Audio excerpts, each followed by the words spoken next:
On a souvent cette image de la jeunesse comme très libre sexuellement et donc qui cumulerait les plans cul, les relations libres, les relations polyamoureuses. J'entendais dire beaucoup de choses sur cette génération, qui est la mienne.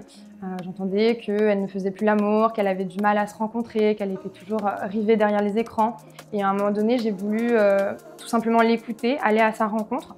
Donc j'ai choisi 50 jeunes de différentes régions de France, de différentes origines sociales, ethniques, orientation sexuelle, identité de genre. Il y a une chute des rapports sexuels dans la jeune génération qui est assez marquée. Il y a différentes raisons en fait à cela. D'abord, la première, qui est peut-être la plus marquante et la plus préoccupante, c'est qu'il y a quand même une forte solitude en fait dans cette génération. Je me souviens d'un jeune qui me racontait à quel point des fois les écrans les empêchaient finalement de rentrer en connexion. Et c'est tout le paradoxe en fait de cette génération. C'est que d'un côté ils sont en contact constant à travers les téléphones, mais de l'autre la rencontre réelle des fois elle est plus difficile. J'ai parlé à énormément de jeunes qui me disaient moi je suis jamais allée en boîte de nuit de ma vie, ça ne m'intéresse pas, je suis angoissée à l'idée même de sortir de chez moi. Quand l'enfer c'est les autres en fait, pourquoi on ferait l'amour avec quoi quelque part. L'autre raison, elle est peut-être moins préoccupante finalement, c'est qu'il y a un rapport différent aussi à la sexualité. Ils peuvent être très épanouis amoureusement et romantiquement sans qu'il y ait une norme au niveau de la fréquence des rapports sexuels. Ils peuvent avoir des mois d'abstinence, même des fois pour certains, ils me le disaient, et ça ne posait pas spécialement de problème dans leur couple en fait. Je trouve que c'est réjouissant parce que ça raconte une chose aussi, c'est que c'est la fin du devoir conjugal.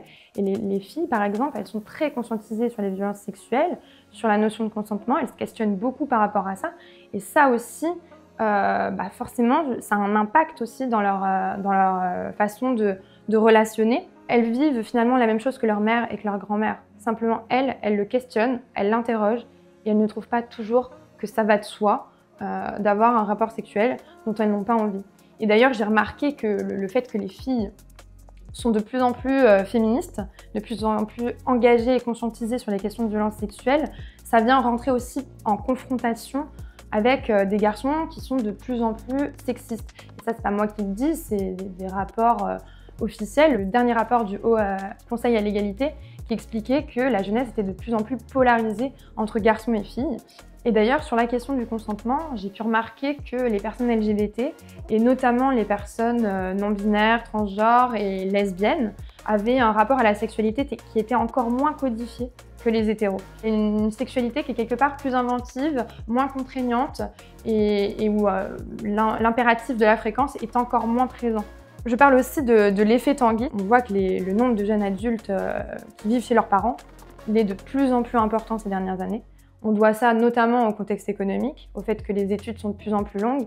Donc forcément, quand on vit chez papa et maman, on a quand même moins d'opportunités d'avoir des relations de couple suivies et d'avoir des rapports sexuels beaucoup plus fréquents. Et en réalité, moi, ce que j'ai constaté à travers les différents témoignages que j'ai pu recueillir, c'est que finalement, ils ont une nostalgie des générations précédentes quelque part.